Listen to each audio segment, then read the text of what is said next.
Buenas tardes. Hoy vamos a centrar nuestra exposición en el verbo ser y estar.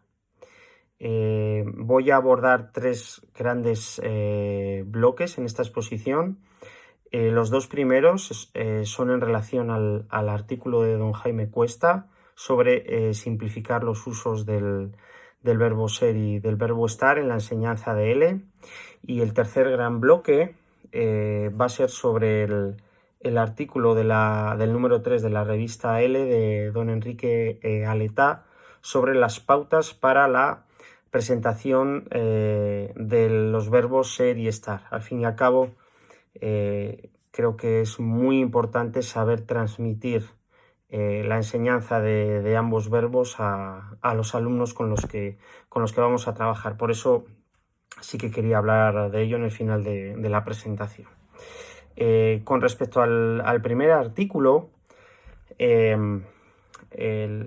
nos presentan las principales teorías ofrecidas sobre el ser y estar. Vamos a partir de la base, de la más tradicional y de la más socorrida, que es relacionar el verbo ser con la estabilidad, con la palabra estabilidad, y el verbo estar con la temporalidad.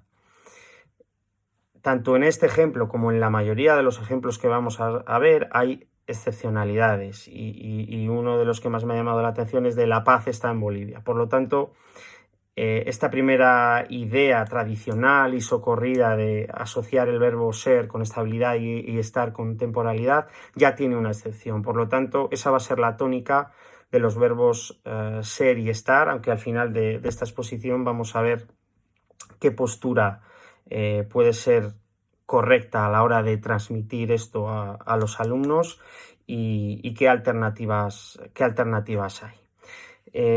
La mayoría de los manuales nos habla del modelo nocional. Establece 7 apartados para el verbo ser y 4 apartados para el verbo estar. Para que se hagan una idea de lo que puede ser esta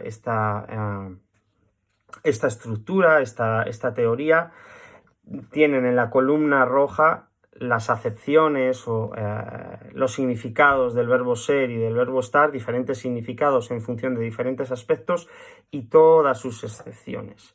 Por lo tanto, a simple vista, querer explicar esto a los alumnos puede llegar a ser bastante complicado. Como decía, el modelo nocional con respecto al verbo ser habla de cualidad, identificación, procedencia, posesión, profesión, lugar, fecha y hora y material, con muchísimos ejemplos y muchísimas excepciones. Al igual que el verbo estar, habla de localización, formas progresivas, estado físico o anímico o resultado de una acción. En todas ellas hay muchos ejemplos y muchas excepciones. Volver a destacar y recordar que es el modelo que toma para sí la mayoría de los manuales. Luego tenemos varias alternativas. Tenemos el modelo comparatista, en el que compara el uso del verbo ser y estar con diferentes lenguas. En concreto, en el artículo se habla de la lengua inglesa y de la lengua francesa, pero que ya en el mismo artículo se califica la alternativa como inoperante. Yo creo que es una de las alternativas más simples y más reducidas que nos podemos encontrar en las presentaciones que estamos estudiando.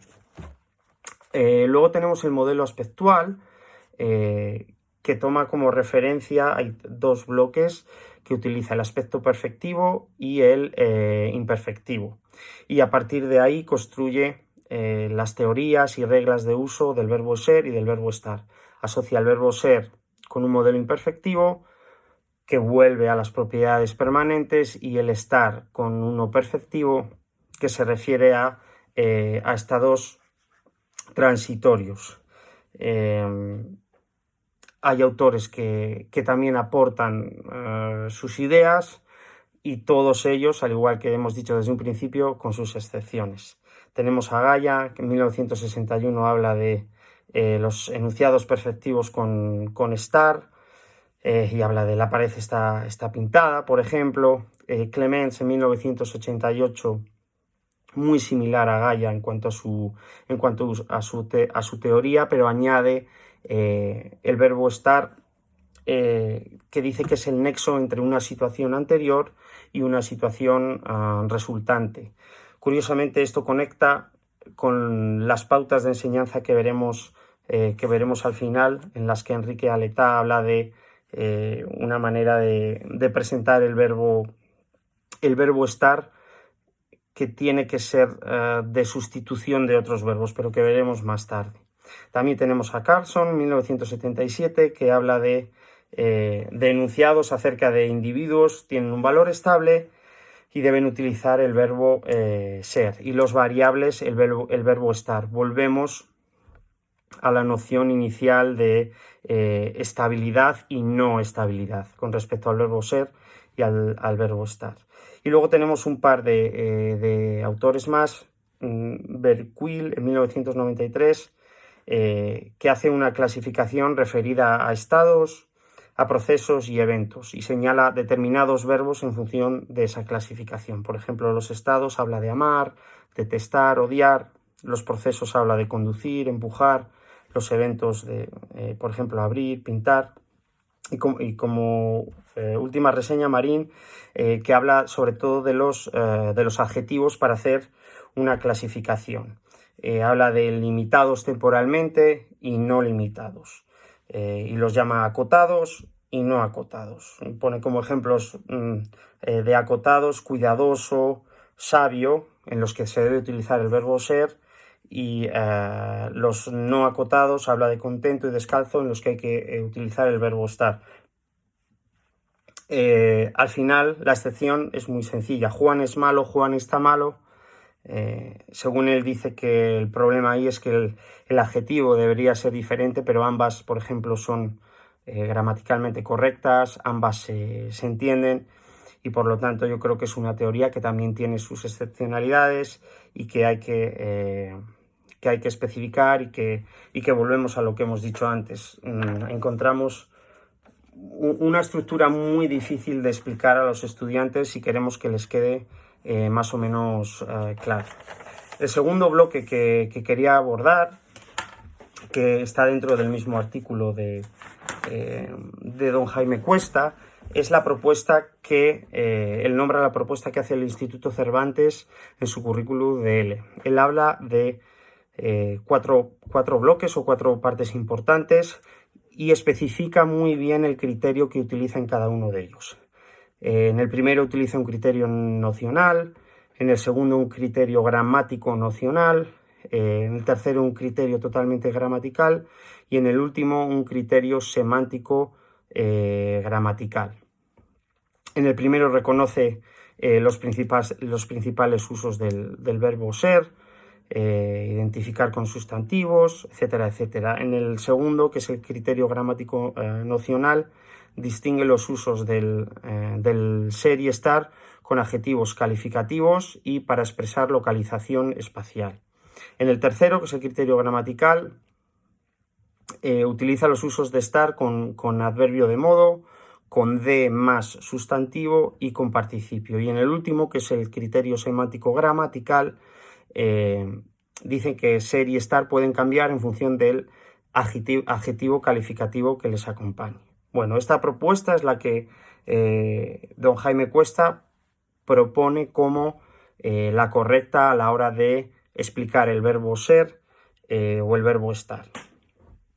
Por último, lo que yo considero más importante de todo lo que estamos trabajando con respecto al verbo ser y el verbo estar es cómo presentar, las pautas de presentación del verbo ser y del verbo estar. Lo primero que establece don Enrique Aletá es que el verbo ser y el verbo estar no son opuestos, no tiene que ser o uno u otro, ¿de acuerdo? Y teóricamente expone dos ideas muy sencillas.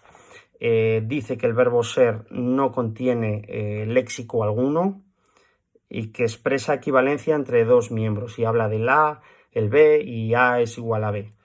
Es una especie de ecuación que simboliza la relación entre el verbo una relación para explicar el verbo ser. Y dice que se utiliza cuando el hablante necesita identificar al oyente la entidad designada por el sujeto de la oración. En cambio, para el verbo estar,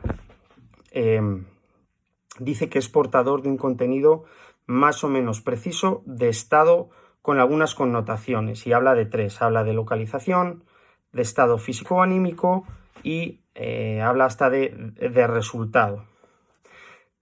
La novedad aquí con respecto a otras teorías es que presenta el verbo estar con la posibilidad de sustituirlo con otros verbos, y pone un ejemplo muy significativo que dice: lo vi cansado, estos días trabajo cansado, me encuentro cansado, me levanto cansado, estoy cansado.